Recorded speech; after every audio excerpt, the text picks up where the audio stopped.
Hey y'all, hey y'all, hey y'all. We getting a little bit better at being on time. Well, I am. Because I got to hit the go live button. Jags be already back here eating and had breakfast. Well, like I told K Renee this morning, 9:15-ish. Okay. I be trying now to do my the short before I go live. So I'll be like, okay, I'll be doing that. Then I try to eat and everything else. But that's besides the case. We're not gonna hold y'all any further. I know myself. Jegs has a business over there with the honey, and we have some other people in our community who recently got their I don't have a LLC. business. You slanging honey? Right. I slang honey. I don't have a business. So slanging and okay, so you're not a business man. Okay. You hear that? He's not a businessman. No. But we do have other people in the community who just recently got their LLCs. And yeah, we have Stay Hall back here in the back. She's going to help us and guide us, like what are the first steps of starting a business? Because I feel like I have the diploma or I have the paperwork, but like what's next? You know what I'm saying? So without further ado, the wonderful soft skills expert back here in our community, Miss Stay Hall. Hey. Hey, good morning. How are y'all doing today? How you doing, young lady? Doing good. Ooh, you got a Stanley. I do not. I would not. This is called a Soulful, but it's spelled Soul. So I want to believe that it's Black owned. But y'all, this is from last night, and you hear that ice just as good as a Stanley. Yeah, $17.99 Amazon. Now, since we talking about Stanley, and I know there's a problem with the Stanley cups, I'm an old military fella, and that's all we had was Stanley thermoses and stuff back then. Oh yeah, that's right. Because I still got 2 or 3 of them in the cabinet. Wow. Yeah. Well, they probably made them better back then. True. Okay. Yeah. Yeah. So I know you said you were busy this week and everything. So thank you for coming up here to talk with us and kind of lead us. Yeah, absolutely. I'm glad I was able to. Y'all know this is Women's History Month, so I had no less than 9.7 events this month. No less. At least no less. But I'm glad I had time this morning. You know, I love chatting with y'all. Okay. Let me shut up and let the women have it. Oh, whatever. Do we even say hi to everybody? Hey, Sassy. I see Sassy and Renaissance and Nancy B. Yeah, yes, in the house. Dolores. You didn't say hello, everybody. Hey, Kenneth. Hey, good morning. Everybody. We got over 20 people. Sarah. Hey, girl. What's up? Here. Hey, Sarah. So I know you kind of heard a little preview of what I got going on. So I have the paperwork. Like, I don't know. I'm kind of confused of where to go. I know people in here, like I said, also are starting businesses. Feel free to ask questions, guys, in the comment section. So what are some of the first steps, like once you obtain your LLC, what to do? Like, what does this prove? It's going to look different for everybody because everyone's business isn't structured the same and everyone doesn't have the same goal for their business, right? But my thing that I would like to say first for any of us who are in the minority category, meaning whether you're Black, whether you're a woman, whether you're Latina, whatever it is, if you are a minority where you're just not Caucasian male, anything out of Caucasian male, you can look for minority certifications. And as Black women, Asian women, we're, Hispanic women, we're double minority, right? And so I suggest to anyone who is in business with a partner, make sure that whoever is the majority minority, which makes it so in my house, I'm the majority minority because I am a Black woman, have 51% ownership in that business and then start looking for your minority certifications. So that would be HUB for historically underutilized businesses. You want to look for your WBE, which is, Women Business Enterprise. So you want to look for all of the minority certifications that you can find so that you get some of the perks of being a minority, because a lot of corporations, companies out here have a certain amount of dollars that they have to spend with minority owned businesses. So that's always the first thing I tell people. Once you get your business legitimized with your tax ID and your LLC and all that, look for those minority certifications. Look, Jags, I'm like you. I'm over here trying to hurp and write and stuff. Okay. Yeah, look for those. This is a woman thing she's doing now. I'm waiting until she get to the men thing. Well, you know, it's for you too, though, J3, because as a Black man, there's still some that you can get. You can't get the women-owned business ones, but you can still get the historically underutilized and just the regular minority. So, you know, you just can't get the women one, but you can get the other ones for minorities. See, he said he ain't no business. He's a slanger. So see, I can't speak on that too much. At least I probably shouldn't. Now, where will we go to find like these minority just to rephrase it a little bit? You do know Lenny, right? Lenny, who got plenty from Good Times? With you? Like, you can't miss me with Good Times. We do our own business. She caught that real fast. Yeah, I was I have many, Good Times in 2020. I don't know how that happened, but during the pandemic, I watched Good Times every morning. So I would just like search in the search bar like women's business enterprise, and that's just actually like the site. Well, what you want to do is, because it could vary from state to state, I would simply Google minority small business certifications in Indiana, period. Because yours might be called something different. I'm not sure. Hub, I pretty much feel like is nationwide, and that's historically underutilized business. But there's going to be certain entities in your state that give those certifications. Like for me, it's the NCTCRA. But the best place to find it, other than just Googling, and like I said, when you Google, be very specific. Talk to Google like you're talking to a person. Just say, looking for minority certifications for small businesses in Indiana, in Ohio, wherever you are. And then that should lead you to those entities that give the certifications. But the other thing that you want to look for is your minority chambers of commerce or your regular chambers of commerce. I like the minority chambers of commerce for everybody because they will help everybody. They're just called like, you know, the Black Chamber of Commerce, the Hispanic Chamber of Commerce, but they'll help everybody. But the reason why I like the minority chambers of commerce over just your main chamber of commerce is just because it's smaller. The minority chambers of commerce are going to be smaller, so you'll have more hands-on where you'll actually get to sit down with somebody in the office who will walk you through this whole process. Okay. Now, another question I have, and like I said, feel free if you're in the comments to leave a question if you like. I'm getting a lot of paperwork. You need this for your business. Pay us $350, like for that. What is that? That little board that tells like the minimum amount to pay for your employees if you happen to get employees, and some kind of the next step that I need to get. Like, how do I tell like what's legit and what's not? Anything that costs, I mean, and I'm just kind of throwing a number out there, but if you get into hundreds of dollars, it's usually not legit.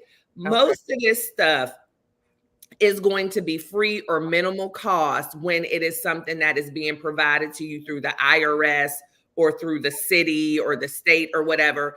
Those fees are usually like $89, $99. It's not a lot. Your tax ID, because I remember, Miss T, when you were first doing your tax ID, you like, they trying to get me to pay this much. Your tax ID is free.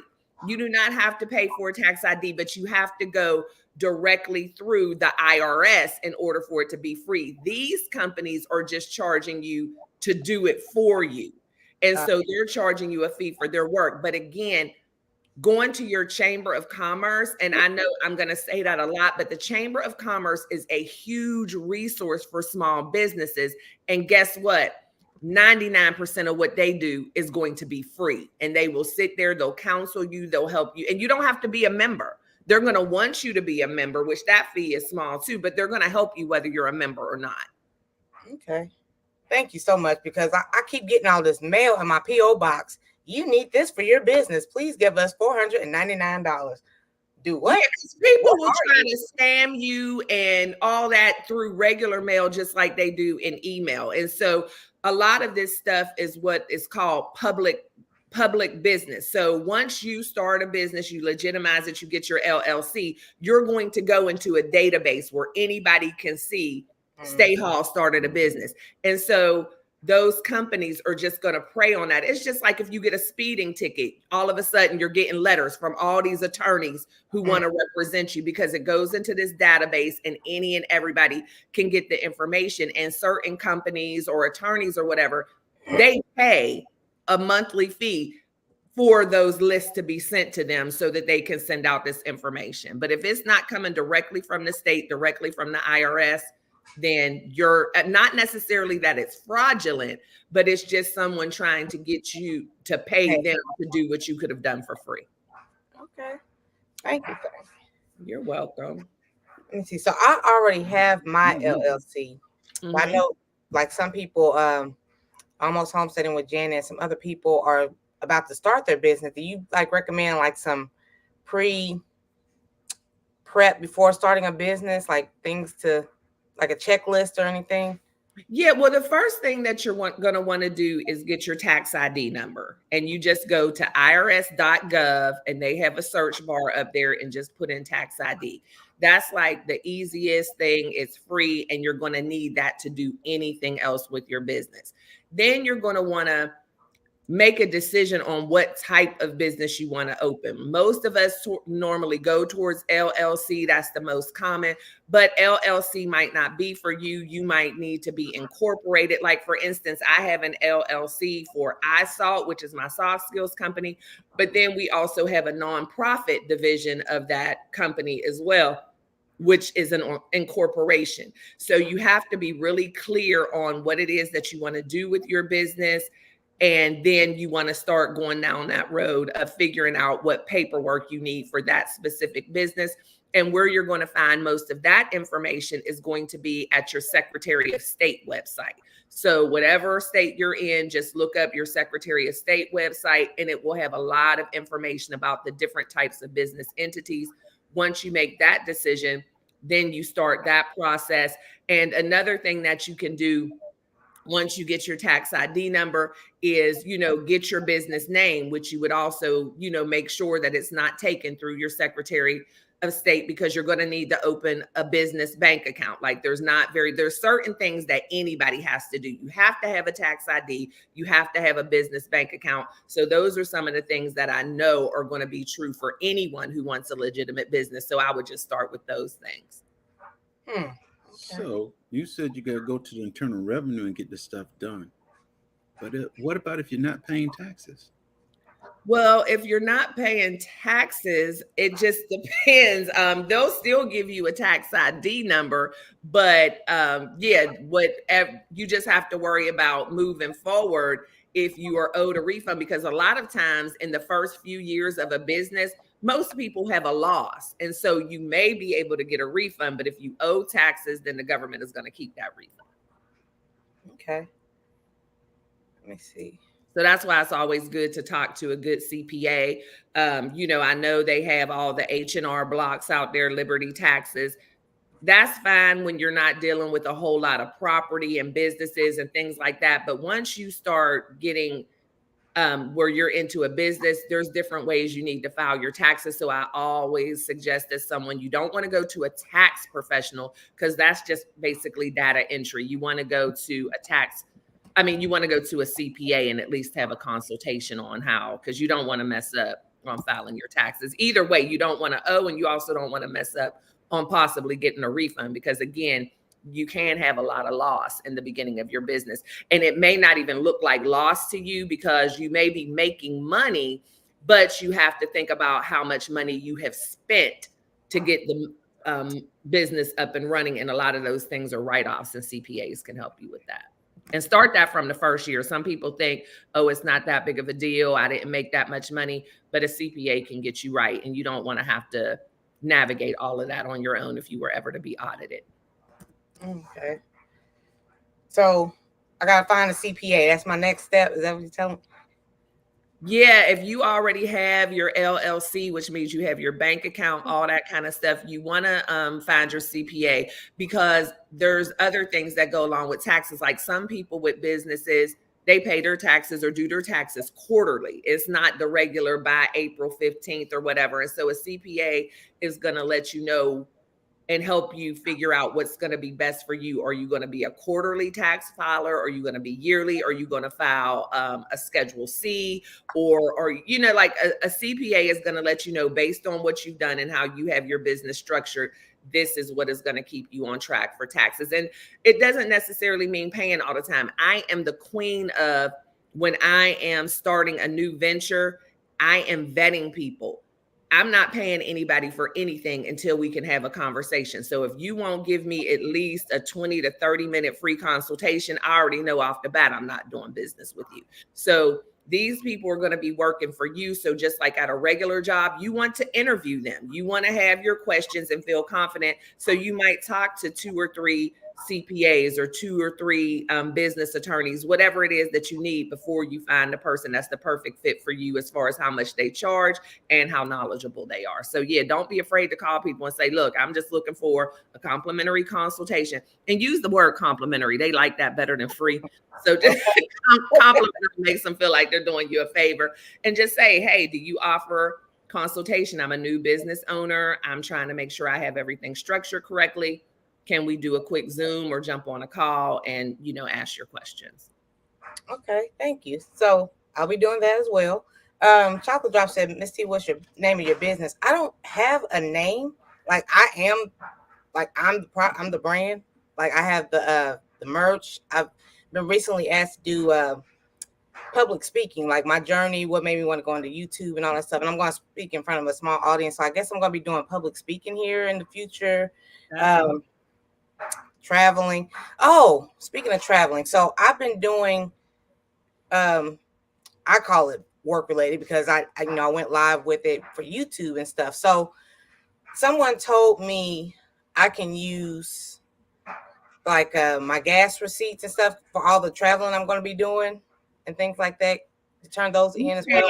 You want to save all of your receipts for the quarter or the year, however you decide to file your taxes, and give them to the CPA, and they'll decide on what it is. But it could be, your gas receipts, your hotel receipts. They don't really, you used to be able to claim clothing as a uniform or whatever, but they really don't use that anymore. But anytime you go out to dinner, if you take somebody out to dinner and you are talking about them being a guest on the Miss T show or whatever it is, and it's a business meeting, you want to keep those receipts and then turn them into your CPA. They are like drops in the bucket, but over time they can add up. Like for me and my husband, it was like in the beginning, we would take people just out to coffee because that's all we could afford. And then as the business grew, we would end up sitting at a table, maybe taking 10 people out, and the bill would be $2,000. So that really counts. So you want to make sure that you keep, hotels, gas receipts, airline receipts, anything, because over time that stuff will build up. And the bigger you get,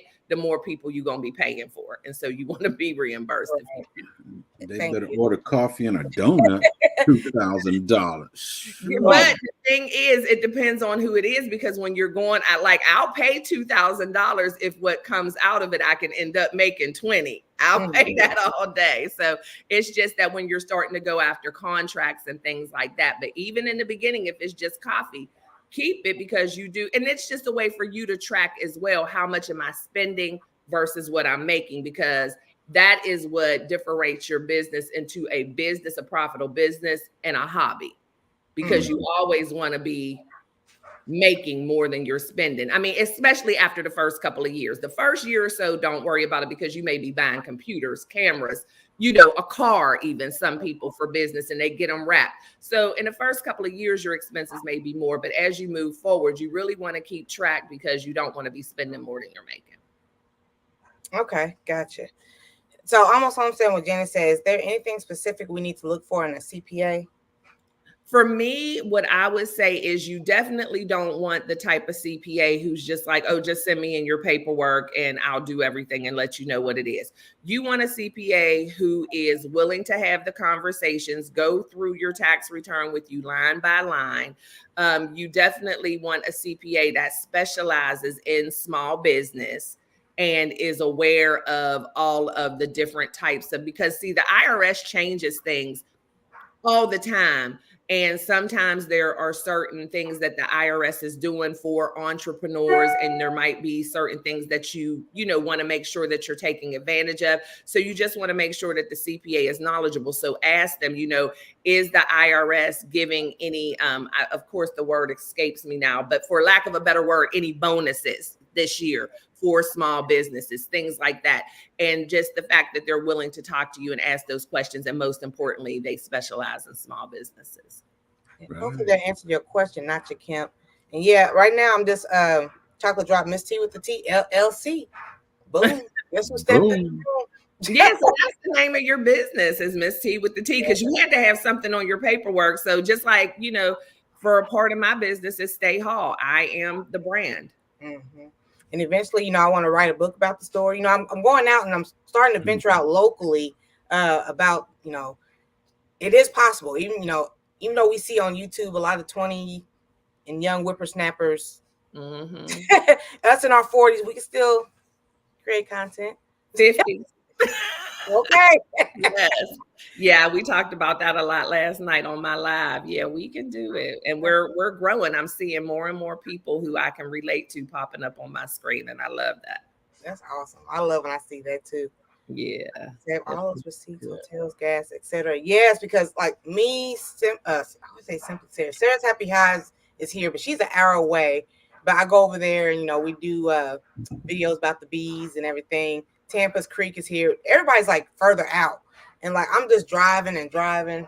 My gas is just like save your receipt, and you might at some point even feel like you need to buy another car specifically for business. And and maybe you'll get it wrapped with your logo and your picture, whatever. Get your license plate that says T unit, whatever you do. And then that car is your business car, and everything that you do with that car, you want to go ahead and keep those receipts, from your oil changes to your tune-ups. Do people even get tune-ups anymore? But whatever it is, you just want to make sure you keep those.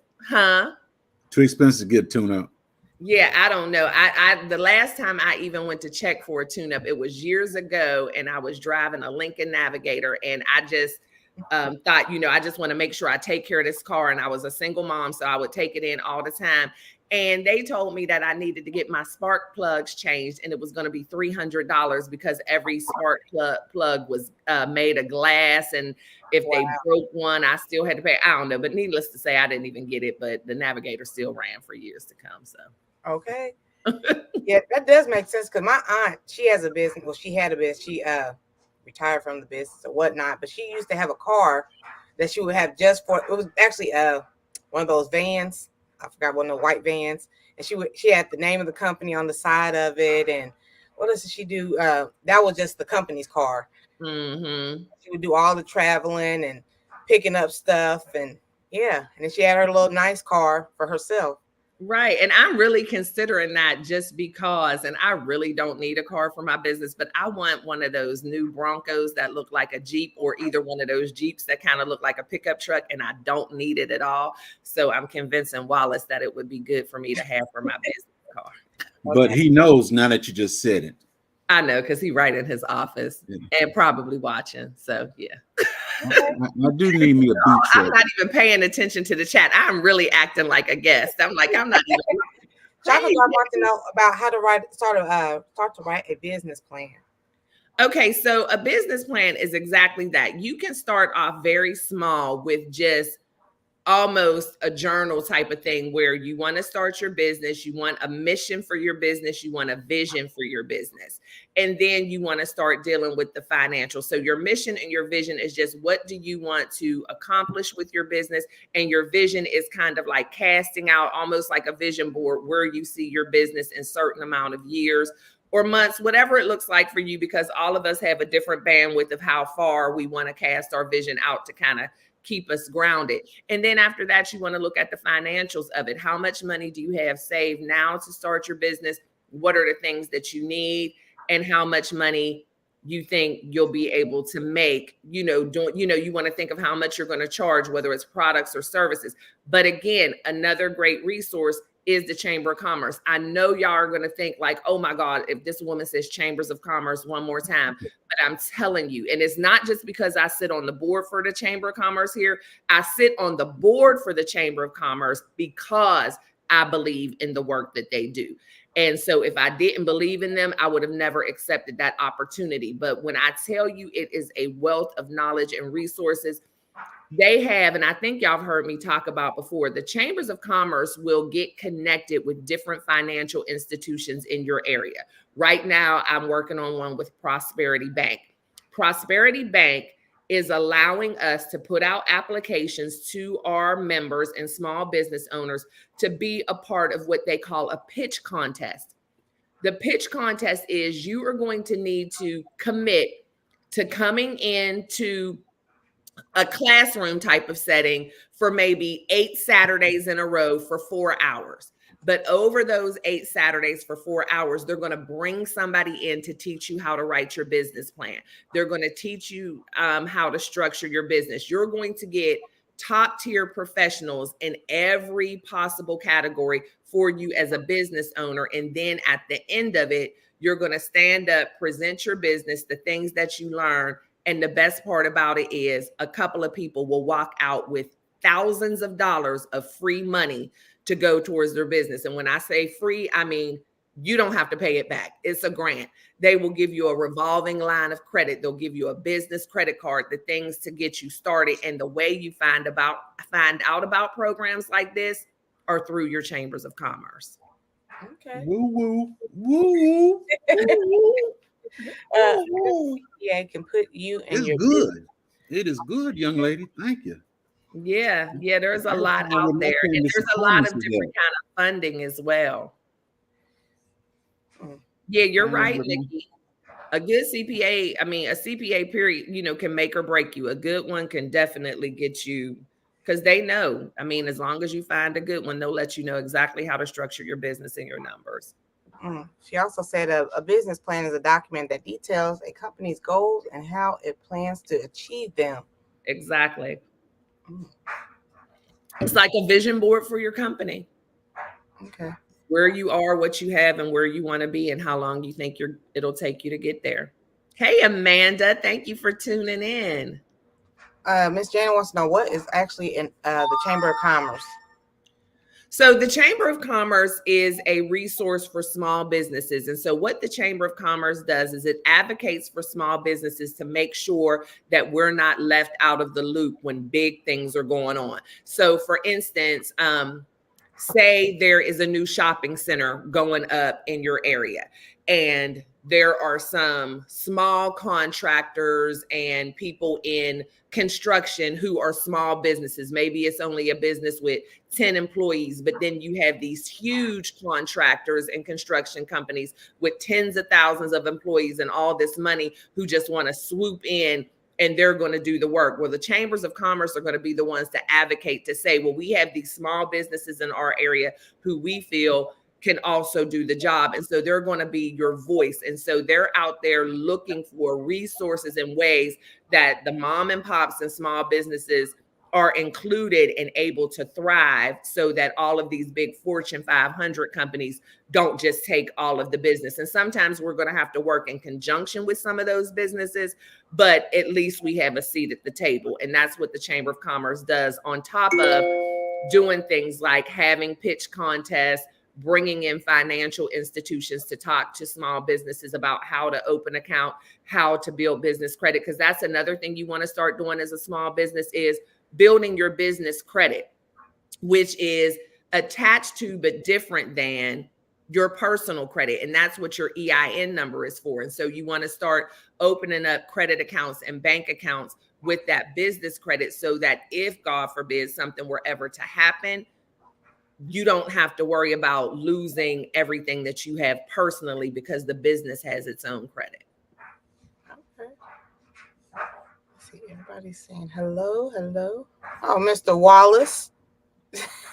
With J3 being in agriculture, there is a lot of free money such as government grants and tax breaks. I'm looking at the Chamber of Commerce right now, not too far from me. Yeah.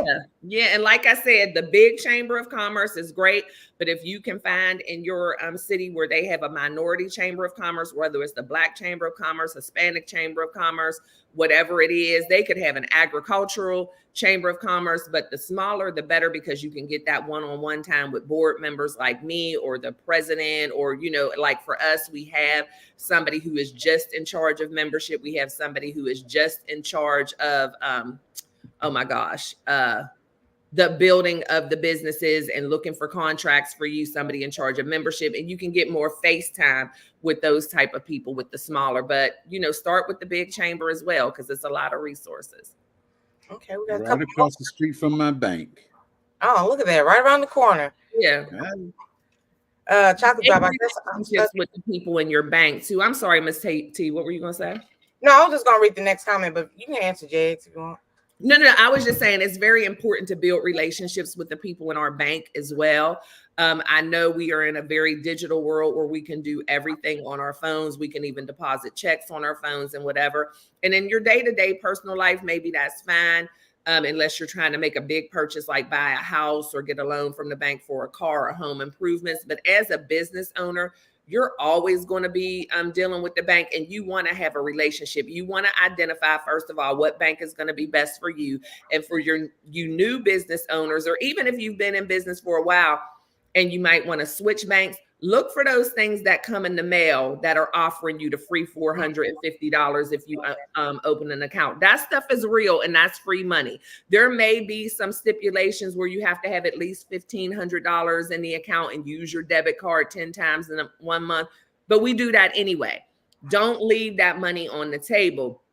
And when you open your accounts, go into the bank, open the account, sit down with somebody, find a banker who you feel comfortable with, because they make money off of selling us additional products and giving us additional information. And when they have a relationship, then they may call you and say, hey, Miss T, I'm doing something with the Black Chamber of Commerce, and we're going to be giving out a $10,000 grant if you know what I mean? So you want them, because they need that community engagement. There are people at the bank who their job is, and you want to find out which of the bankers specialize in small business, and their job is to engage with the community and the small business owners to keep you in the loop, to let you know what funds they're offering. So make those relationships, get away from doing everything on your phone and start going into that bank old school. Okay. Chocolate Drop, I guess where I'm stuck at is I know what I have to offer. I just don't know how to in a beneficial way. There we go. Well, the thing is too, is finding mentors in what you do, even if it's not exactly the same thing as you do. Find someone who has already done what you're trying to do and have done it well, and have those conversations with them, or just getting a coach that you can bounce ideas off of, because two heads are better than one. And sometimes we have something stuck in our head, but we're not sure exactly how to get it out there. Get a mentor, get a coach, find somebody who you trust and who is interested in what you're doing or has done what you're trying to do, and they can help you bring those ideas to fruition and just kind of clear out the mud with that. Don't try to do it by yourself. It's difficult. Soul Sister, hey girl, glad you mentioned grants. Any info on where to get them? She's also in agriculture. Would love to see if I can get one for my barn. So the thing with grants are you really have to dig for a lot of grants. Get it out agriculture. Dig. I'm so funny. Just ask me. But anyway, you do have to dig. You can start with Google, and then there are some grant specific websites. I don't know them off the top of my head, but I will check into them, and maybe I can send them to you, Miss T, and you can put them on your community tab. I'll put them on my community tab. But there are some grant specific websites where you can search for grants. Y'all know good old YouTube University is a wealth of knowledge. Use Google. I mean, use YouTube. You know, it's the next largest search engine besides Google, and just put in there agricultural grants in whatever your state is. A lot of times it is just that easy, but we don't always use these search engines the way we should. Talk to the search engine when you're typing in, just like you're talking to me. Ask the question in that search bar, just like you're asking me, and you'll be surprised at what things pop up. Now, for agricultural, that's a whole different thing. So there are funds out there available, because that is something that, you know, they're wanting to push. But when you have a regular small business and maybe you're, you know, doing hair, or you're making lotions and potions, those types of businesses are more difficult to find grants for. But if you can find some way to add a nonprofit piece to your business, then that opens you up for grants. Almost home said, well, Janet, to Chocolate Drop, I'm curious, what do you have to offer? Like, what kind of business are you thinking about? Very good question. Black Chamber of Commerce. Yeah, the Black Chamber of Commerce, I'm telling you, it has opened. Like I said, I took the seat on the board because of the work that I saw them doing. So I already knew before I did it. Now I see Chocolate Drop and Anne Marie, they do a lot of couponing. They can get like $500 worth of stuff for like $10. Could that be a business? Like what's she saying? It can be. And so what you have to do is think out of the box. And what I tell people a lot is you have to think past YouTube, because on YouTube, we do a lot of stuff for free. YouTube should be almost like an extension of your business card. So you get on YouTube and you teach a little bit, but you don't give away the store. And that's how you pull people off of YouTube. So you can create couponing courses. Like, all you have to do in order to have a business is be able to solve a problem and fulfill a need that someone has. So you can do courses where you sit down and record the ABCs of couponing, and you sit down in front of your camera and you talk to that camera for an hour and a half or 2 hours, and you go through every single step to be successful in couponing, from what the best newspapers or magazines or websites are to get the coupons, to how you organize the coupons, what the best couponing books are, whatever. And then you package that in such a way, but you don't put it on YouTube for free. You get a link and you create a course. And then you get on YouTube and say, yeah, this is what I do and how much money I want to say, how much money you can save. And if you want to learn more about it, buy my course for $99. And that is how you do that. You know, I've been like, everybody's been like behind the scenes sending me emails. Missy, I want to learn how to do this, that. So I've been watching a lot of YouTube, like vidIQ and all them, and they give out just enough. And then you go into their description. If you would like to know more, if you want this book, if you want this, right, XYZ. I was like, okay, I see what's going on here. Girl, that's how I grew my business. I said, anybody who thinks that they learned everything I know about soft skills from watching my videos, I'm not giving it away, because that's the thing. That's what makes you more profitable. And so, but I've had companies, municipalities find me on social media and then ask me to come and speak in front of their people, and will pay me thousands of dollars, because just from the little bit that they heard, they're like, she knows what she's talking about. And so they pull me off of YouTube. And then the next thing you know, I'm speaking in front of 100 people teaching conflict resolution, which is what I'm doing tomorrow. Awesome. Dolores, is this a question, or is this a question for me? How did you come up with your brand logo and everything? Is that for me, or is that a question for Miss Hall? Okay, thank you. Because you way ahead of me. I know, I see it now. So do you want to answer it, J3? We can both answer it, because we might have different ways that we did it. Well, actually, the way I came up with mine is because I like keeping the animals, and that was what I loved doing. And all of a sudden, I came up with some grandchildren. And I just sat down and thought about it and said, J3GS, Johnson's 3 grandsons. And that was it, plain and simple. And then I ended up getting some girls and another boy. Ain't no yeah, they just them grandkids just keep coming, J3. I feel you on that. I'm like, where did all these children come from? But that's how I just based it off what I love doing, and my grandchildren came too, so that's what I did. I'm basically doing it. Hopefully, when I'm gone after 113, they can take over and hey. 13. That is too funny. Yeah, for me, it was just I went with what my passion was, which was pouring into other people's self-love. And this is for my personal business with Stay Hall and, running for your life. And so at the time I was doing running for your life, I was actually training for a marathon. And so that's where I came from, the running for your life, and then LYFE, love yourself first, explicitly. And then for iSalt, that's the business I have with Wallace, the soft skills.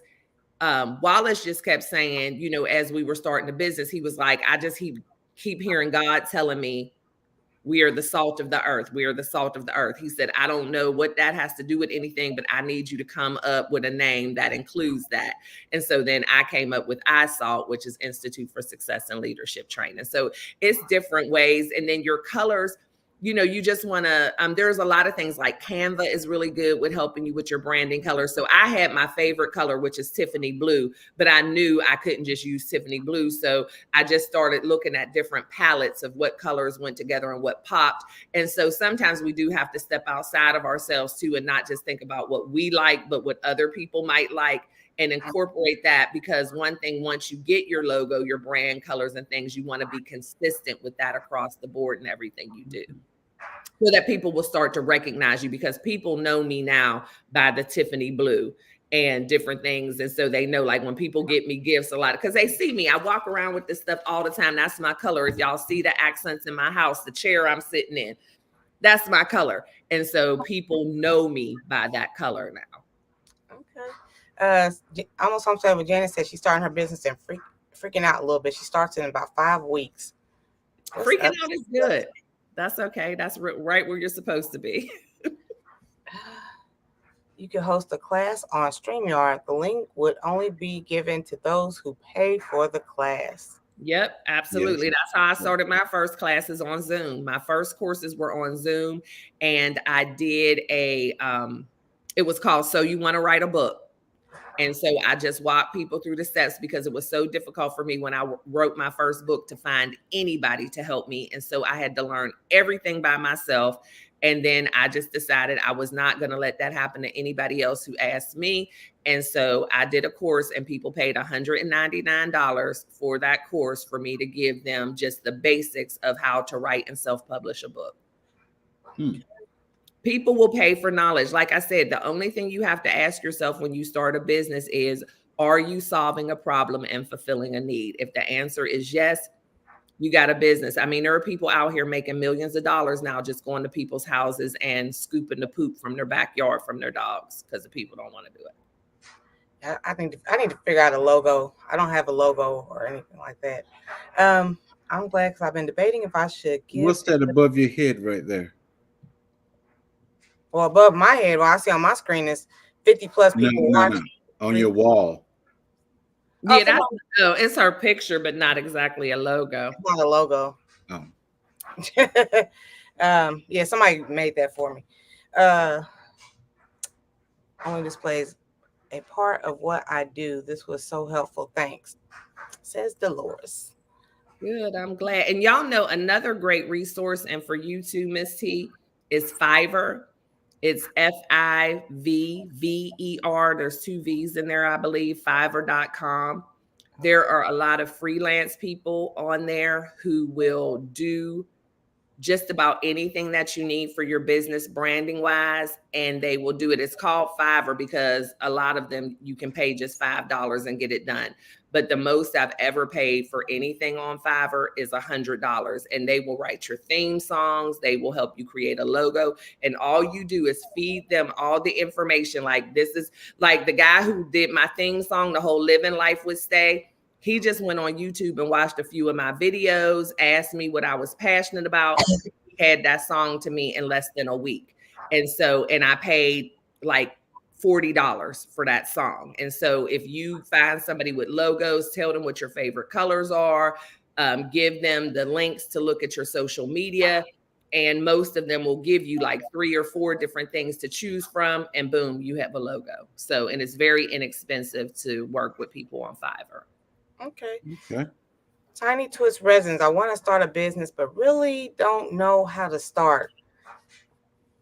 The thing is, you have to identify what your business is. And so I don't know what you want to do as your business, but whatever it is, identify what the business is. And then you have to think about who your customers or clients will be. And sometimes if you're starting a business and you don't know where to start, or you don't know if it will be a viable business, interview some people, tell them what you're thinking about doing, and ask them, is that something you would be interested in? Big companies do that, especially back in the day. I don't know if y'all remember, I might be aging myself, but they used to call and kind of do these little surveys. Like, if you were offered this, this, and this, would you be interested? Is this something that, you know, you think could help you? And just get that data to find out if you really have an audience, if you have customers, and get people's feedback. That is an excellent place to start. Like, if you literally just don't know where to start with your business at all, start talking to people and getting some feedback. Okay. 19 years ago, I stripped nurse at the nursing. Keep going, Miss T. I thought it would say something else. I read it. Tiny Twist, are you going to try to sell your resin creations? I think that's what she's going to try to do. Oh, okay. Okay. Yeah. So you have a business already. If you're, you know, doing any types of arts, crafts, things like that, it's just, you know, getting started with the groundwork. And whenever you have, products, like I said, if you're making lotions and potions and resins and beanies or whatever, a good place to start with that kind of stuff is getting involved with these local craft shows and going, like a lot of the schools around here do them during the holidays, where, you know, they'll just fill the whole gym and auditorium up with people who are selling things. And that can kind of give you an idea for your market too.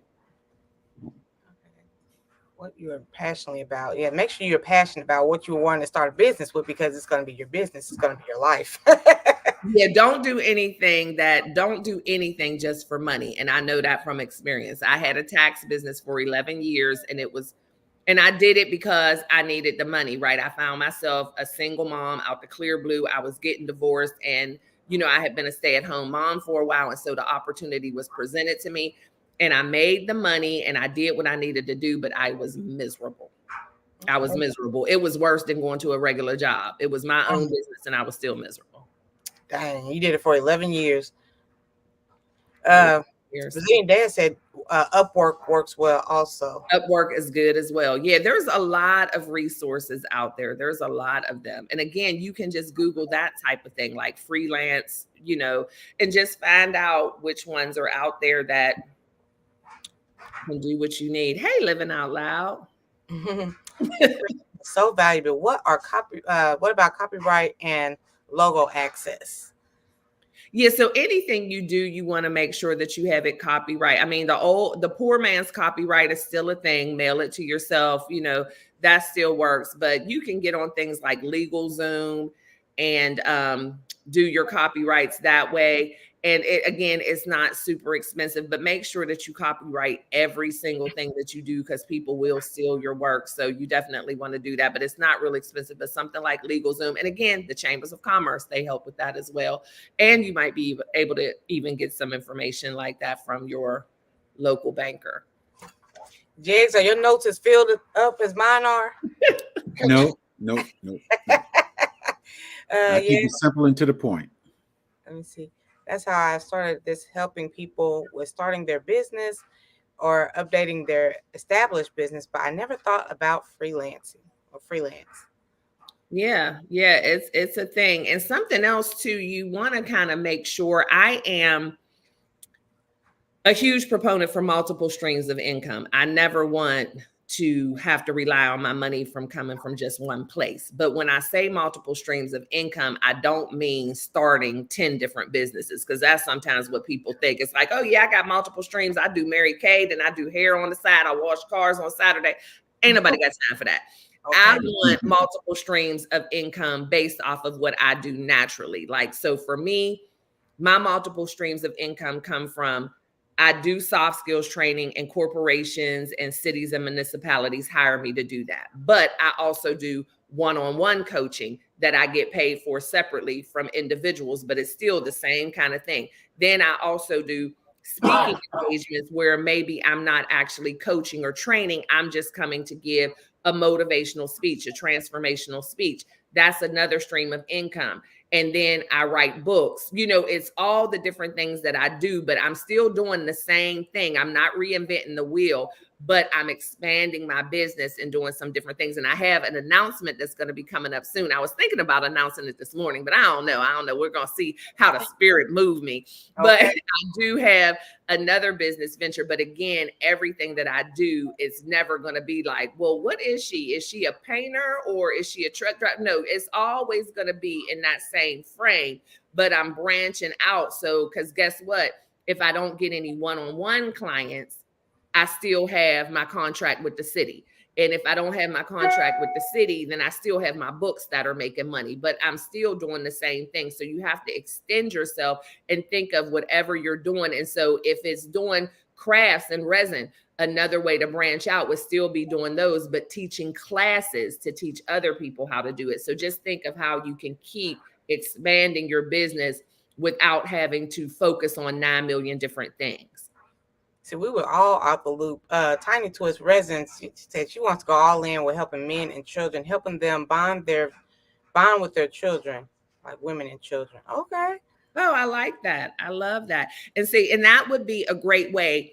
I cannot stress to y'all enough of looking at your business and seeing how you can develop your business into a nonprofit. That would be an excellent nonprofit business where you could actually get grants from companies who would fund you to do that work. And so that would be an excellent nonprofit. Hey, Margot, my sister's in here, y'all. What's up, Go Hello, sister.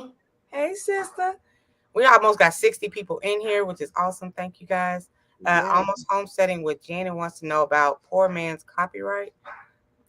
Yeah, poor man's copyright is just when you like, say if you create your logo or you write a book or whatever, and you're not actually publishing it, but you want to make sure you have the rights to it, whatever that document is, whatever that thing is, you want to make sure that you date it, put it in an envelope, and then mail it to yourself, but never open it again. Right. And that postmark along with the date on the document, if it ever needs to be opened, shows proof of when you created that. So say, for instance, if you create your business on March 26, 2024, and you've written this brilliant poem or whatever, and then somebody else comes out in 2026 with the same thing, you have proof that you did it first and you're the owner of that. And my sister just did that. She just released her first book, y'all. It just went up on Amazon. So yeah, so she just went through the whole copyright thing with her book. So it's pretty awesome. I'm so proud of her for that. It's also, you can also get a notary to sign it, and they do their little stamp and all that stuff on it too. When you seal it up, send it to yourself, that's extra verification that it's originally yours. Yeah, because it's all about having that date and time stamp or whatever, just to prove that this happened that time for whoever else is trying to claim the rights to it. Welcome in, Go Town and LP. Crowdsourcing or kickstarting as a way to get some startup money for your business. I have never done that. I'm not a big fan. I am a very controlling person when it comes to my business.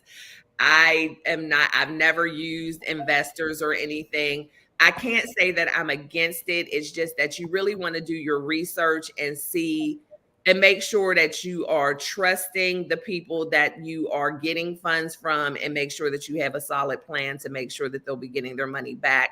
I just don't like having a lot of people involved in my business and having a lot of people to answer to, which is why I went into business for myself. I'm not a good employee. I don't like answering questions. And so, so it just depends on you. I know that some people have had success in that, but it just depends on how you have it structured and what they're expecting to gain from that. Because very rarely are people willing to give you something for nothing. Right. I appreciate you and all this tea. You're welcome. I appreciate you for having me. Oh, I got some people over here. Hey, Nick. Hey, China. I'm streaming. I'm sharing for the first time, Miss T. It was so easy. That little button was right there. And I meant to ask you whether you were sharing too. She's I never do.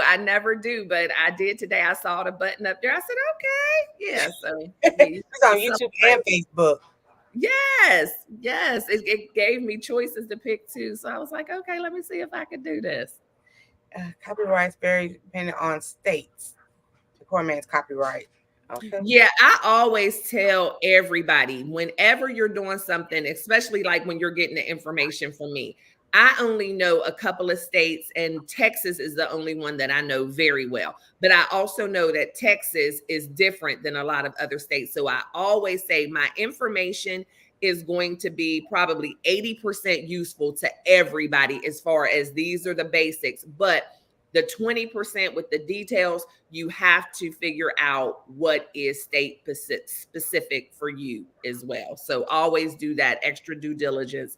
Get on Google, get on YouTube. And when you do those searches, that's why I say be very detailed when you're searching, because if you just put up there, how to start a business or how to write, it's going to give you something vague. Put in your state. What do I need for minority certification in this state, so that you are given that state specific information? Okay, welcome in, Denny Ray Bees. How you doing? That's correct. Don't forget the witness on the legal documents. You can do logos and book covers and Canva. Very easy to do, says the Lord. I use Canva literally every day. Canva is about to have my assistant out of a job.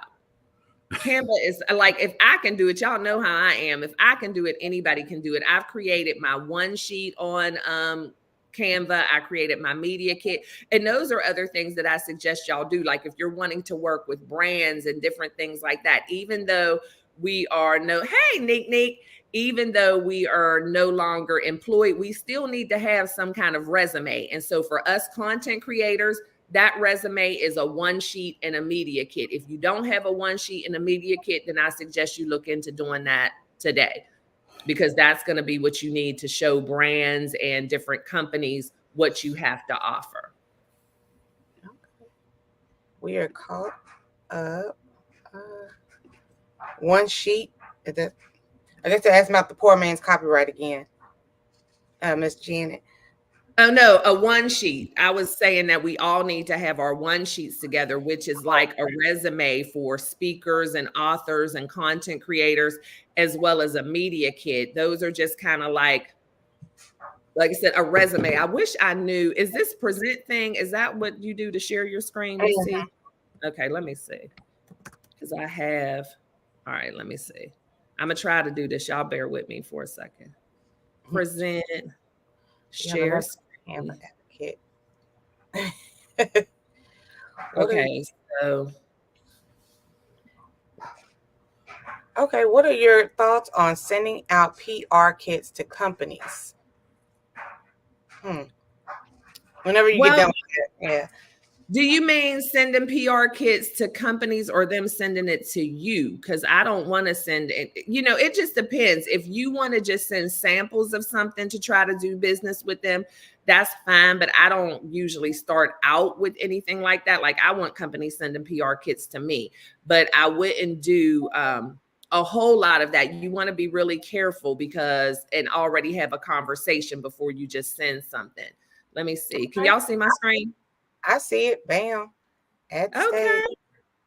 Look at you. So, I know, right? Okay, so this is my media kit. Can y'all see that? It looks blurry to me.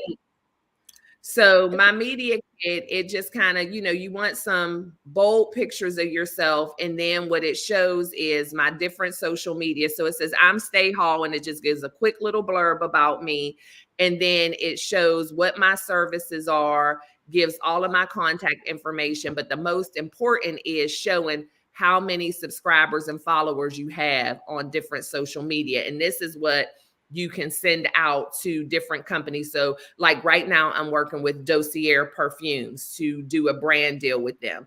And this is what I sent them, along with telling them why I wanted to work with Dossier.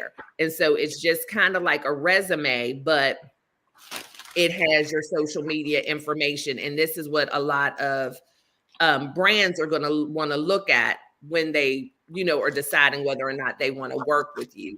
And then my one sheet, let me see if I can get that in here. I don't know if I'm going to be able to. I appreciate you sending me this. I have this actual kit right there, that picture. So I'm going to try to make mine and make sure I have everything that I need for mine and related, not copy off of yours, but make sure I have all the right information. No, go ahead and do it. I mean, copy.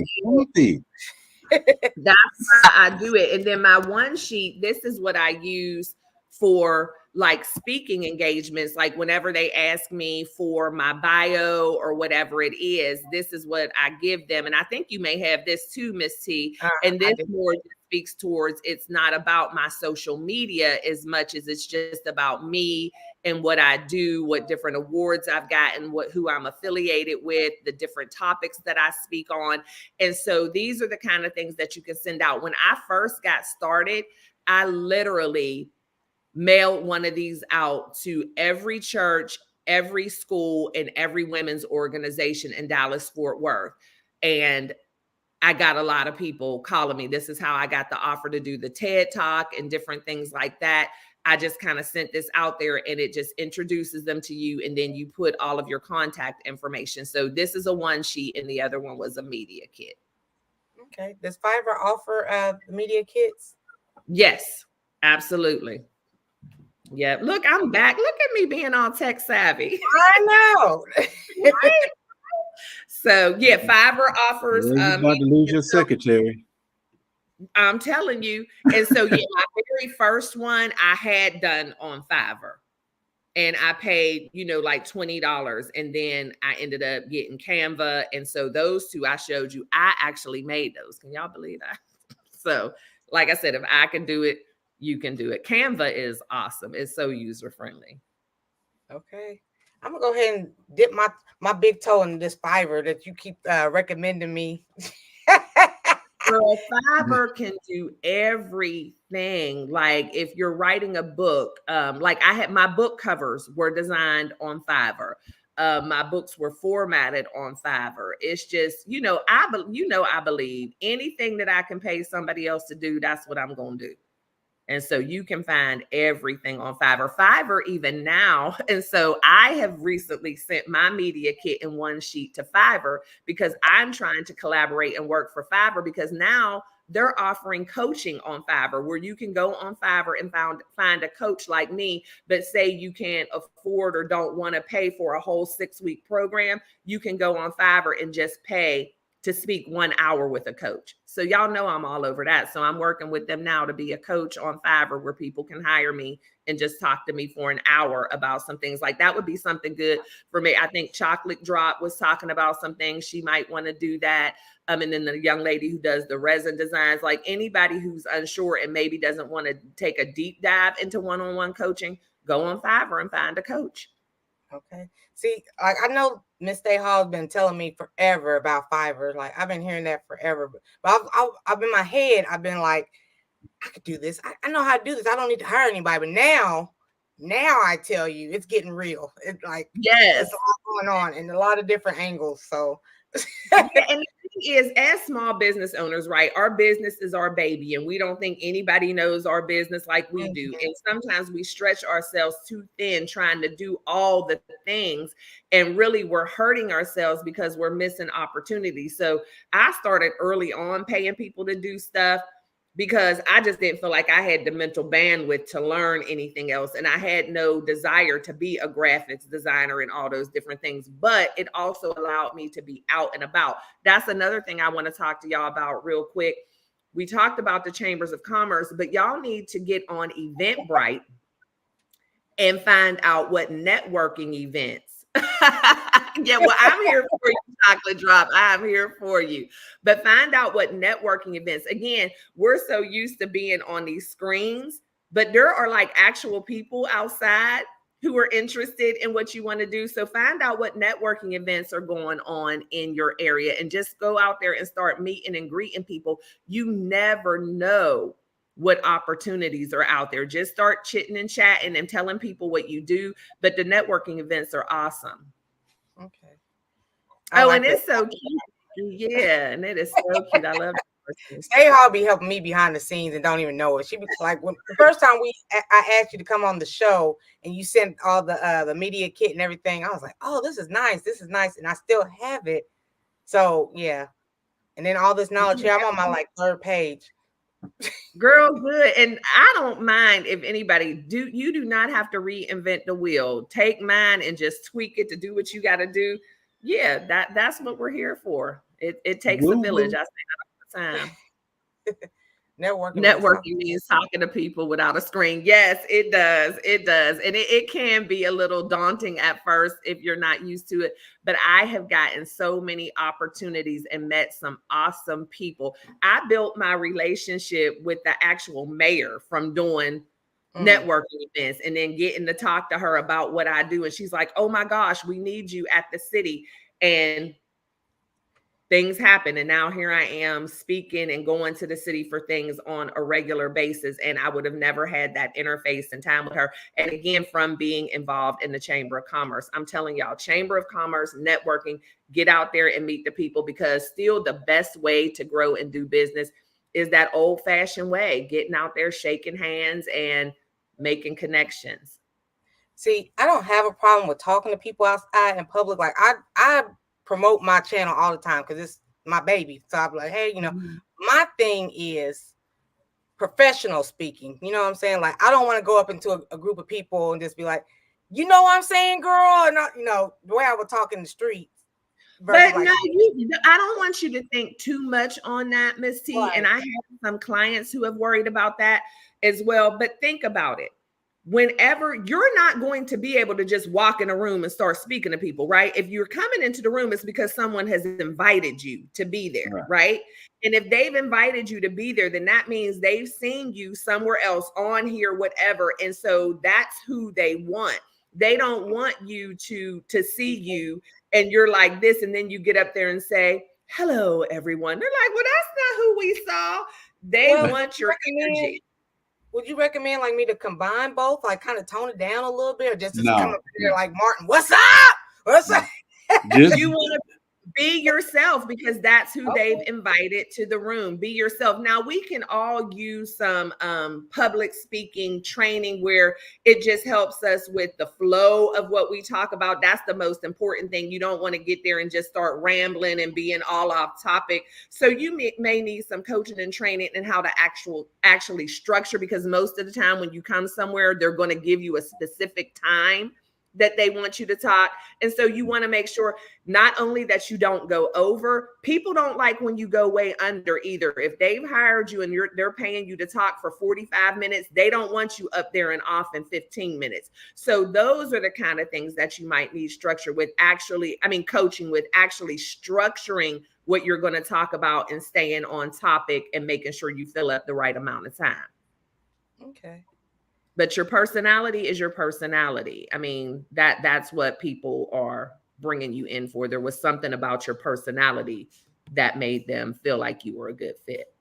Well, thank you, because that does make sense. Because like they wouldn't you see me on social media, so yeah, that does make sense. Let me see. That's what they're expecting. I mean, that's just like in relationships when we talk about meeting people's representatives. You all prim and proper and act like you only eat salad, and then and that's true. It's like I do only eat salad. You do eat a lot of salad, though. I know you do eat a lot salad. Between fasting and just eating salads, thanks, Jigs. That's this fast that you're on. Involuntary intermittent fasting. Everybody can get your diet program. I know you should be charging for that, J3. Wow. Don't get nothing stuck in his head. Hey, Denny Raid said, one must be mindful when creating a business by accepting the license. You are submitting your rights for privileges to be administered by the state. That makes sense to you? Yeah, it does. I mean, it's completely up to you. But the thing is, it's called the cost of doing business. There are certain things that are going to have to differentiate you from the side hustle to the business. But once you do decide to be a legitimate business, as the state would consider it, then you're going to have to obey the laws of the land. And, there's some good and some bad. But yeah, once you are a business, you put your information out there, you're registered with the state, then you are liable to follow those rules and regulations. So thank y'all so much, because everybody's saying be yourself. Because like the people who did ask me to come to their place of business and talk, they're like, you're so outgoing. Because I'm a talker. Like, I'm not a professional speaker, but I guess I am. I don't know what I am at this point, but anytime somebody pays you to speak, you're professional. I used to say that about my singing. I used to say, well, I'm not a professional singer. And I just used to say that because I didn't have any records or anything. But then people were like, well, don't you get paid when you... I'm like, I have been paid to sing. So that makes me... As soon as I accept money, I'm professional. Okay, bam. Oh, okay. Tiny Twist said, I'd be nervous talking to people, but then again, closed mouths don't get fed. And that is so true, Tiny Twist. And I have learned that. I mean, and I used to feel the same way. I never wanted to ask for anything. I never wanted to ask for help. I never wanted to ask for opportunities. And I learned that from my mentor. And he had me read a book called Never Eat Alone. That book changed my life. And it's an old book, but you can get it on Amazon along with my sister's book, Why Is Everything So Loud? Look, shameless plug.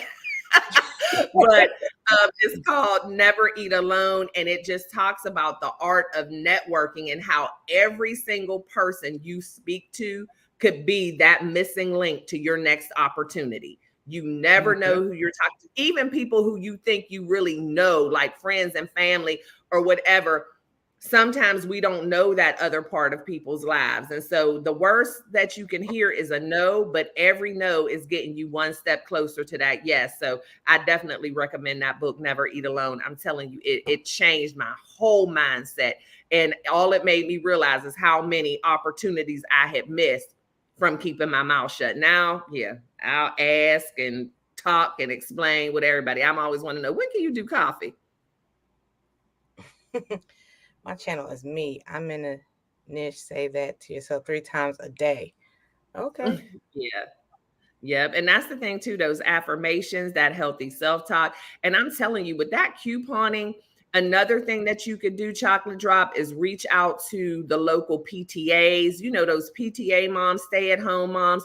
They are into that stuff, and they may pay you to come do a session, a seminar. Just think outside of the box and create your own stuff. Don't worry about if anybody else has done it. You be the first one to do it. You be the first one to come up with that idea. And there is money out there to be made. And you're worth it. You deserve it. Absolutely. I want everybody to say hi to So Now What. I love her channel. I watched a couple of her videos. Check her out if you are not already subscribed, please. And I will definitely check her channel out. Her profile picture is so lovely. Such a pretty I know, she's so cute. Yeah. Okay. You're welcome, Chocolate Drop. Hey, Demetri. How many we got up in the house? 67 altogether. Oh, wow. I know. Everybody wants the tea from Stay Hall. It is my joy. This is what I love to do. I'm telling you, it was just so hard for me in the beginning. I would go to people and nobody wanted to help me. Everybody was so scared that I was going to be their competition. And I mean, there were people who were straight up rude to me, who I thought we were cool. And I'm like, you know what? Once I do reach any level of success and I feel confident in what I know, I'm sharing it. Now, sometimes I share it for free and sometimes you might have to pay for it, but I'm still going to share it. I'm not going to be the keeper of the information. And I learn a lot when I do this kind of stuff too. The more you share, the more open people feel to share with you as well, because I don't know it all. DCB said, I don't like eating with other people. I have some bad manners. Oh, man, the first couple of dates or interactions, you know, I'm kind of like acting like I eat just salads. After that just do coffee. So I have my favorite coffee shop here. It's called Black Coffee. It's a Black-owned, woman-owned coffee shop, and that's where I do most of my meetings. Meet me at Black Coffee. So that way, I'm pouring into the coffee shop, and I don't have to worry about a big old meal. I just get a coffee and maybe a muffin. I get super nervous. I started all this because someone was saying I had a unique life experience, point of view, but I don't understand how anyone would care about anything I say. I bore myself. Sorry. You know what? Somebody told me somebody who's interested. Yeah, something that you may find that's like normal. Somebody else I think you told me that, Stay.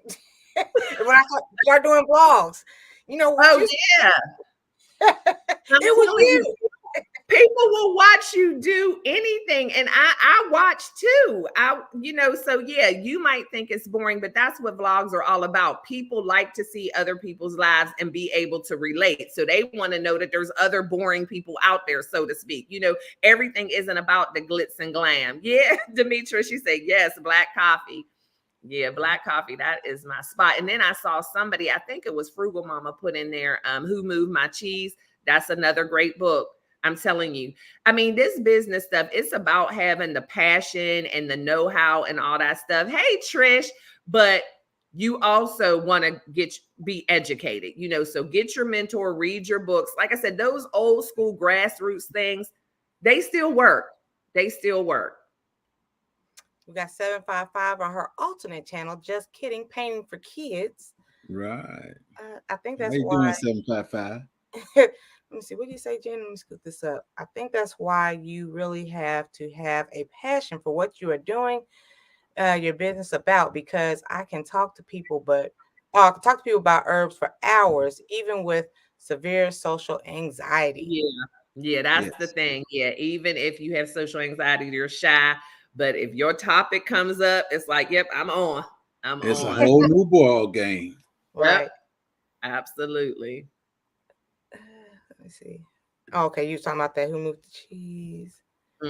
That's a really good book. I'm telling y'all, Never Eat Alone and Who Moved the Cheese, I would say, yeah, or top two. No chapter drop. Ain't no sleeping today. Over. I will see you in less than a week. Well, I'll be there in less than a week. I don't know when everybody else probably be there at regularly scheduled time. I am so jealous, y'all. I just knew I was going to be able to go, but I will be at the one in Texas. I will. But I can't make it. I just feel like y'all should just not have any fun because I'm going to be there. Or put it this way, when you get to the kickback, you have some fun. You're not coming to the kickback. Neither one of you are coming to the kickback. I'm trying my best. If I can find some cheap tickets like I did with this one, then I'm going. Okay. I'm not worried about room and board for Texas because everybody and their mama live in Texas. And I got a place to stay.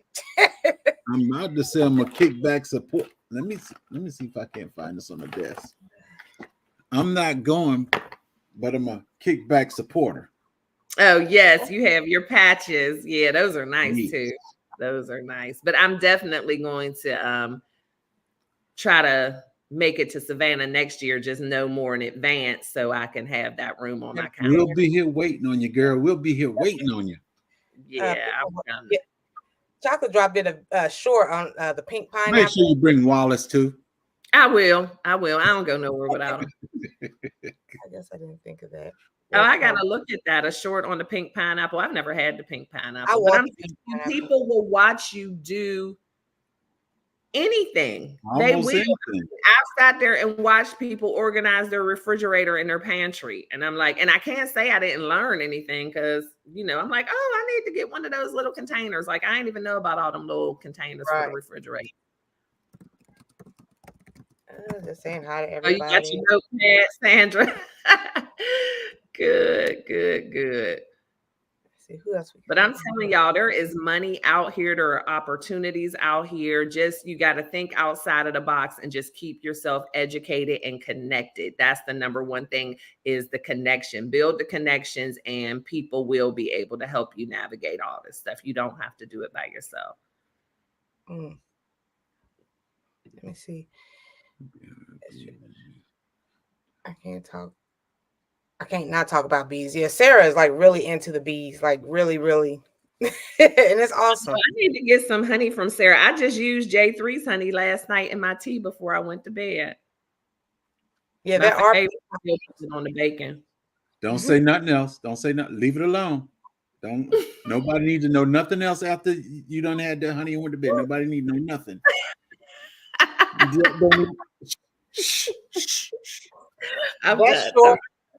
That show with her with the pink pineapple tasting got her over 12,000 views. That's awesome. My goodness. Okay, so you know what that means? Then you need to do it again with something else. That's the thing too. Whatever works, keep doing that. Keep doing that. Don't try to switch it up too much. So you did the pink pineapple, so next do the purple grapes, whatever it is, because evidently people like that. So like I would say, yeah, they have the yellow watermelons, because evidently there was something about that. So keep recreating that. Once you find content that sticks, keep doing that. Right. Chocolate drop, just don't make no cornbread and we good. Wow. Did she burn up some cornbread like I burnt? Was y'all on my live last night when I burnt the bacon? Miss T, my fire alarm was going off and everything. Wow.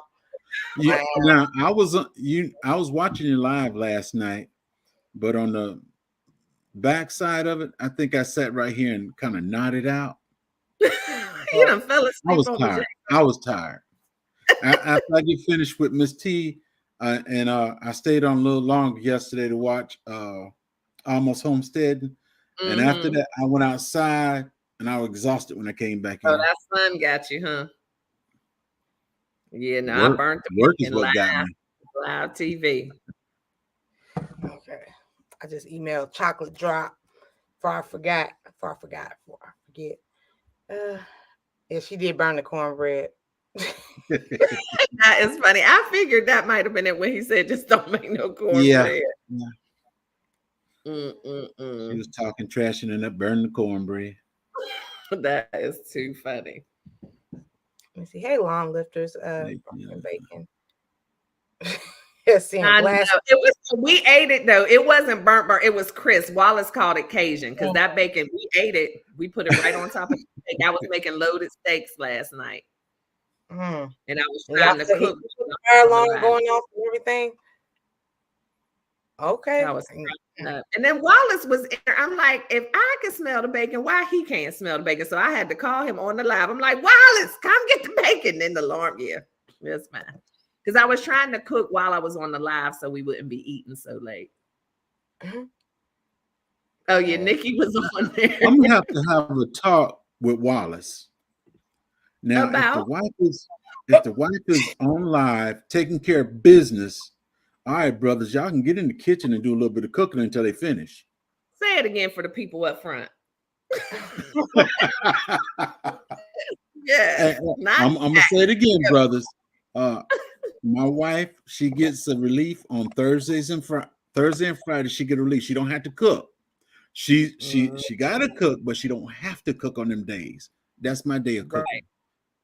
I love that. Yeah, there need to be more like you, J3. Hey, Alvin. My mama only had one. She broke the mold after me. I know that's right. I'm not fairly represented. Wallace said he's not being fairly represented. He feels like that's not going down last night. I guess he wanted an attorney. He has a different idea how that went. Hey, Janine. Thank you for tuning in. So we got people on Facebook. We got people on YouTube. This is fun. All right. Look, we're down to 60. Oh, wow. There's no one here. We was almost up there at 70. So now we're down to 60. Yeah, and I know we got Andell today. You don't play on Tuesday. Right. After 2 days. We got Andale. But she ate good before she came on. She I ate had good before she came on. I had Oh, toast. so MNT and Crafty Leo are doing a surf and turf live stream tomorrow. Okay, it's on the screen now. Yeah.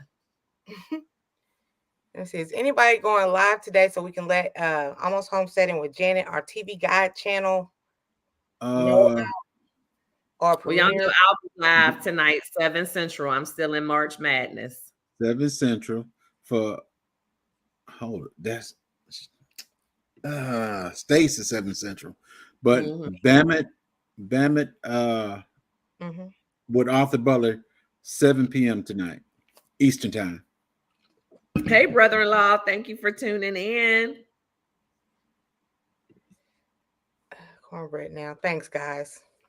It's chocolate drop salt. Don't burn it. Don't burn it. And hopefully I don't go to sleep tonight because I'll be on his show tonight. Oh, wow. You got to stay awake. Take some B12. No, it's me going out there and doing all that work by myself.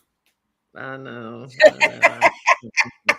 Yeah, the 2 pieces of bread is wearing off. I'm ready for a meal now. I'm doing my intermittent fasting for real now, so I won't be eating until like late. Sure, I'm good. I had my coffee. I had a breakfast bowl, but the coffee is all I need. Yeah, coffee is good, and it'll keep you full, especially if you do the bulletproof with the butter in it. That'll stick to your ribs. These folks don't know nothing about that. I know you got to try the coffee with the butter, Miss T. That's a military thing right there. No, I have not. You heard what she said. She said you heard what Miss Hall said. She said butter. She didn't say margarine. She said butter. Butter, real butter. Hey, Big Rooster, who leaves with 60 in the chat. You know, Miss T. She said me. You know, she like, And the funny thing is, she will hit that button and people like, and everybody we'll still be here. We'll still be here, but she gone. I really ate like 8 o'clock yesterday, 8, 12, like 16 hours. Oh my gosh.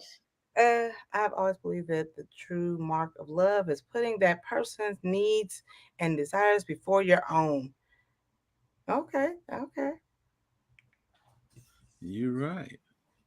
Butter and coffee. I know. That's why I've been married so long. I'm telling you, it is good, Resilient Dad. It is good.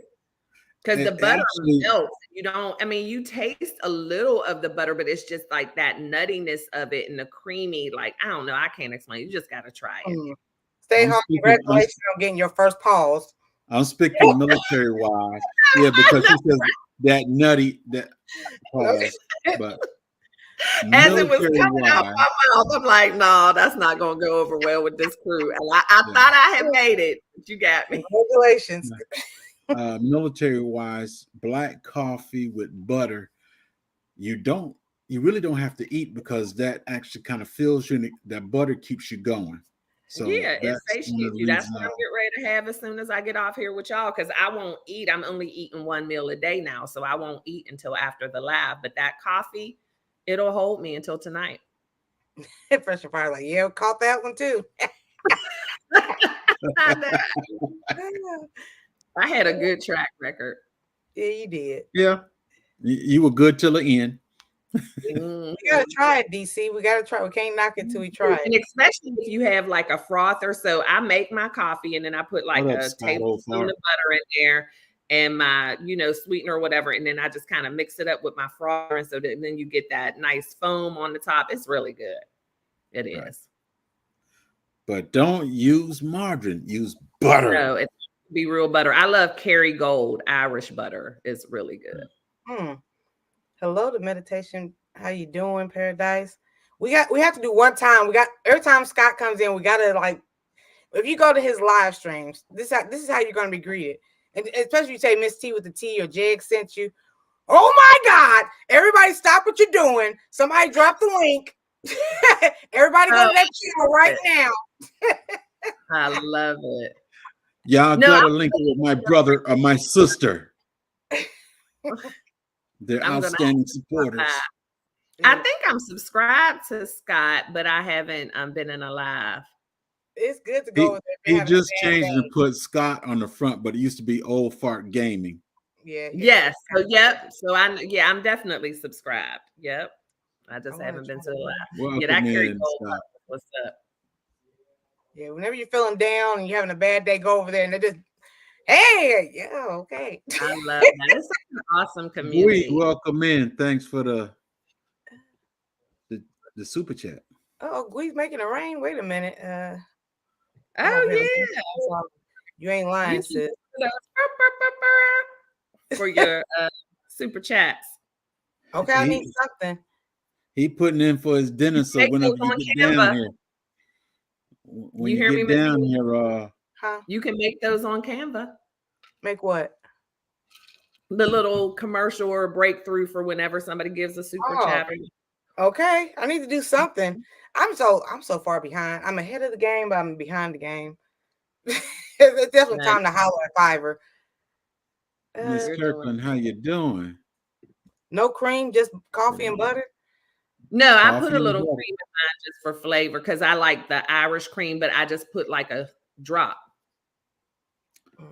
Straight black and butter. That's the military part of me. Black and butter. Yeah, that black coffee. Oh yeah, if you get a sorry sergeant that comes in before you, instead of him making fresh coffee, he takes the mold off the coffee and throw it in the trash and then start heating it up. And then when we come in, first thing we do is look in the trash to see whether there's any mold in the trash. If there's mold in the trash, all the coffee get thrown out. Oh my goodness. Military life. Hey, girl, what I eat? We're gonna see you in a minute. Delicious. She coming with that stainless steel frying pan. No. Actually not. But I'm gonna find you some chicken. I'm gonna find you some chicken growing what I eat. Since spaghetti's not a meal. Do you think spaghetti's a meal, Stay? Yes, spaghetti's a meal. I know I have friends who always either fry fish or chicken with their spaghetti, but I just do spaghetti and maybe say it again. Say it again. I mean, I can eat it myself, but I've had fish and spaghetti before. That's right. I mean, and it's not bad. I've done it, but normally if I'm just cooking it, for Wallace and I, it's just spaghetti and a little side salad. Mm-hmm. Good morning, Miss Kirkland. Okay. Get that man some fish with that spaghetti. Yeah, I've done that. And my friend Vonda, she always does fish with her spaghetti. And then some people do fried chicken with the spaghetti. And it's fine, but I just eat me a nice old bowl. And I eat my spaghetti in a bowl too. My daughter, she has to have like garlic bread and a salad. And I'm like, man, I do garlic bread too. But Trish said, Stay Hall, did you see my message about your community post? No, I saw a lot of people commenting, but I don't know if I saw yours or not, Trish, but I think I responded to you. But yeah, it's Women's History Month. I wanted to celebrate us. I've been doing so many Women's History Month events and speaking, and I'm like, I got to celebrate my Women's History YouTube family. And you see, Women's History Month has to do with that honey slanger month. Oh my gosh. Oh my gosh. I see where you're going. Man, I offered to make growing what I eat a pot of spaghetti. He said, there ain't no meal. I want a 20-piece of chicken. I said, oh, you want a oh my gosh. Spaghetti is a side dish. Spaghetti is a meal. That ain't spaghetti if it ain't a meal. Okay. Okay, you read that one. Mm-hmm. Oh yeah. Spaghetti is the most requested meal over here too. Yeah, now that is one thing that all my grandkids will eat. I can't miss with spaghetti or chicken strips. Everybody will eat that because they are some picky little kids. Well, you never heard of fish and spaghetti? My mom used to make that because it'd be like fish Fridays. And we have like perch or something in spaghetti. I don't like catfish, so I didn't partake on those days. You know what you're That's all missing, they boy. do in Texas. It's hard to find anything other than catfish in Texas. I didn't like it. We grew up where you weren't supposed to eat catfish because it's bottom feeders or whatever. Mm-hmm. I grew up on whiting and perch, but I've But you know acquired what? catfish. Every fish in that water is a bottom eater, a bottom feeder. Every fish in the water. Really?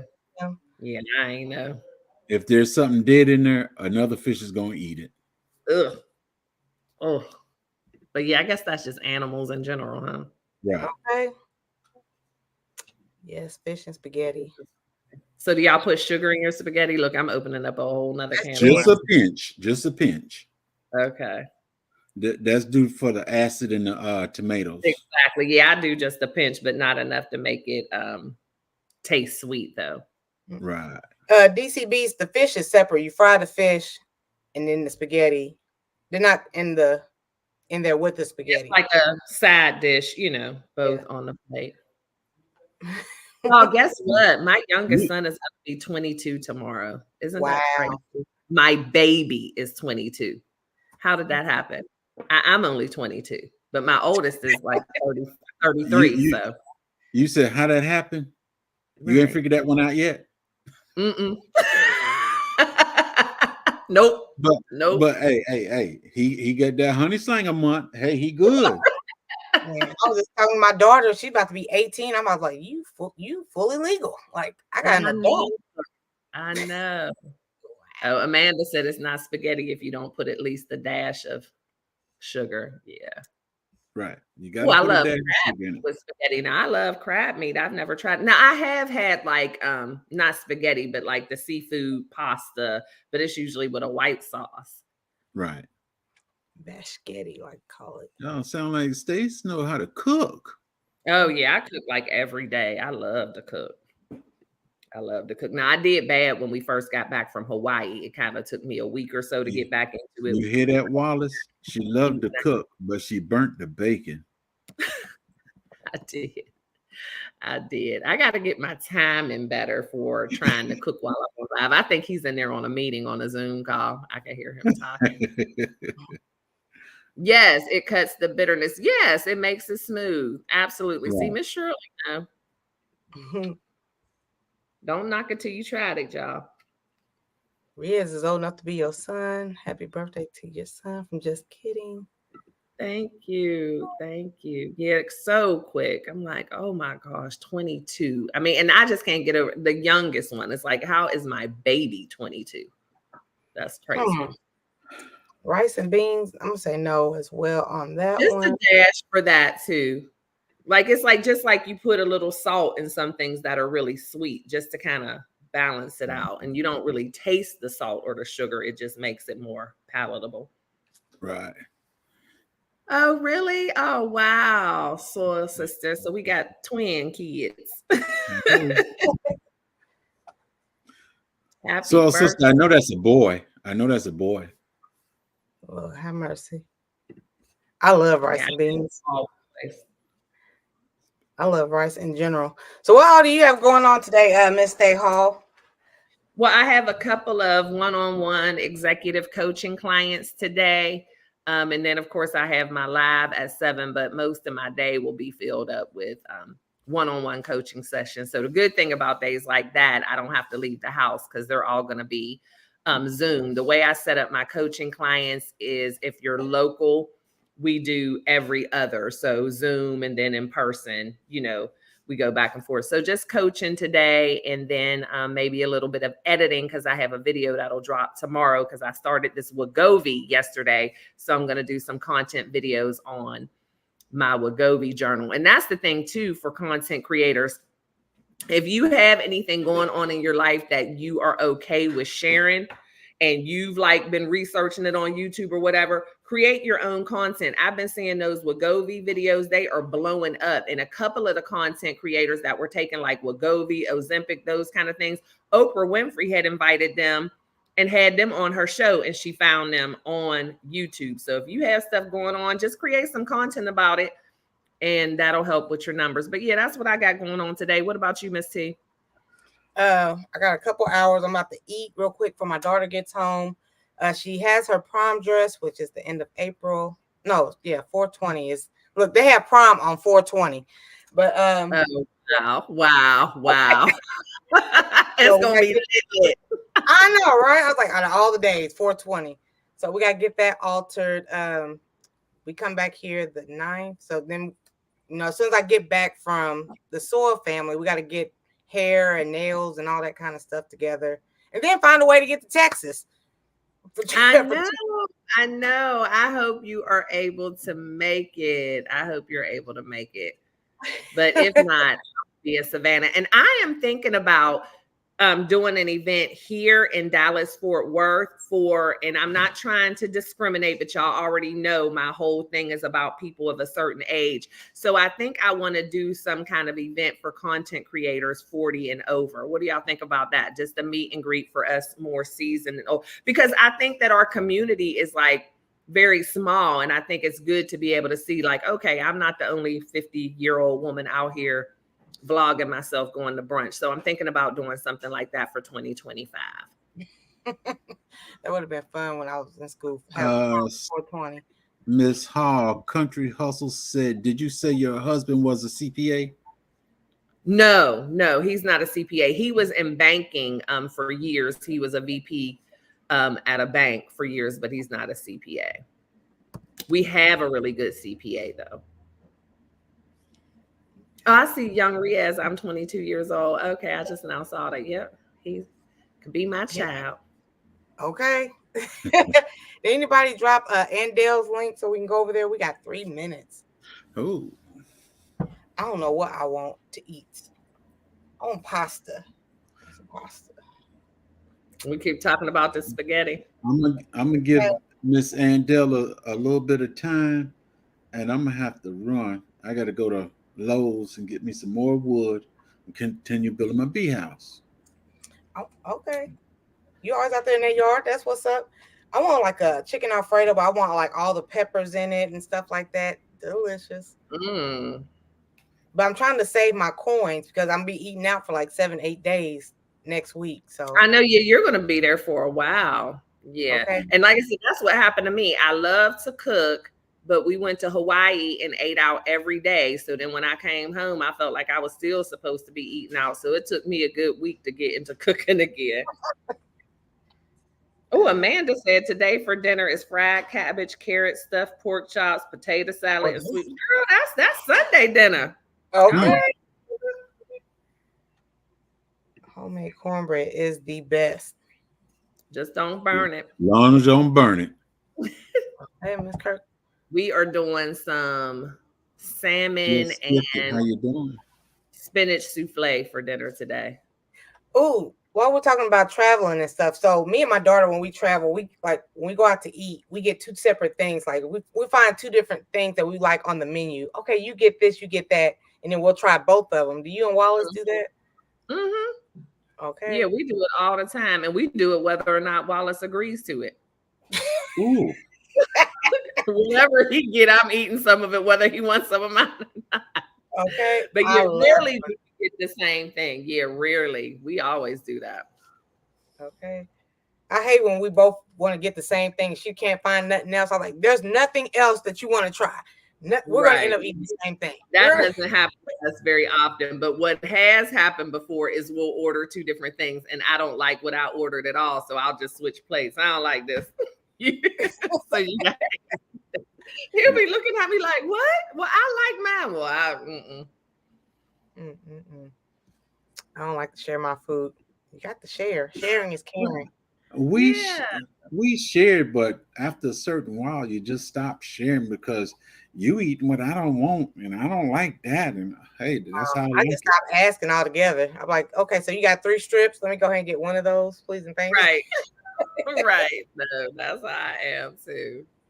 Amanda said, I love cooking as well. I cook meals I love to cook. I do. I love trying different things. And then I really have gotten into soups and sauces lately. I love making different kind of sauces and different kind of soups. Some au jus. Yes. Yeah. Let's see. I ordered a salad and tried to eat I played that was one and only date. Wow. Oh, that is because they want some of your salad. Nikki, we are so alike. That is so funny. We have just been finding out every day since I've been going live. We are so similar. So many things. I can't wait to come to Maryland and go to lunch or brunch with you. We're going to have a good time. Maryland. I would love to go up there too. Soup, salad, and sauce. One of my kids is getting ready to move there, so I know I'll be there because I lived in Virginia Beach for years, so I love that area. Nikki, I know that's the food you love. I'm going to give you a pause anyway. Look, it's Big Rooster in here. We're down to 50 now. That good? We're down to 50. He's like 60. And Dale is on. I just got my alert for Dale. Yeah, I just got a notice too. She's on. Oh. So yeah, I'm not going to be able to jump in, but I might for a couple of minutes. Yeah, I got about 20 minutes. Well, and Dale don't stay on long anyway. You sure don't. Yeah, so that's she's 30 minutes. 30 minutes. Yeah, she be in and out. So yeah, soup and salad, and that unlimited soup and salad at what's that place called? Olive Garden. $10. You can't beat it with a stick. So thank you, Stay Hall, for coming in. I've emailed Chocolate Drop and Carol the Girl Miniatures. They're gonna come on the show one day and make a get a man meal. So okay, you can't get no man with no miniature meal. But we shall Carol, see. I mean, she got men over there at 3 a.m. working on her car for some bacon and eggs. So I just want to see what's so special about her bacon and eggs. Yeah. She said her name is Shay Hall. You too. And I'm gonna try to remember to look up some of those grant finding websites and get them over to you as well. Because there's money out there. And y'all look up CDFIs for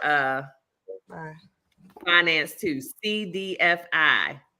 It's an alternative way of funding other than your traditional bank. So where banks might need years of bank statements or tax returns, CDFIs work with small businesses and can get you funding. I forgot to mention that. What's your topic tonight? And then we're out. Yeah, we're down to the 40s. I don't remember what my topic is tonight. I'm sorry. I have a whole list, but I don't remember. I'm sorry. I don't remember. Well, thank you again for coming on, girl. It's okay. I'm about to say hi to Ann Dale and go find food. All right. Well, thank you for having me. It's been so much fun. I appreciate it. Loved y'all. Beautiful day. Be blessed. All right. Love you right now, J3. Y'all have a great day. Thank you. You too, girl. Bye, everybody. See y'all.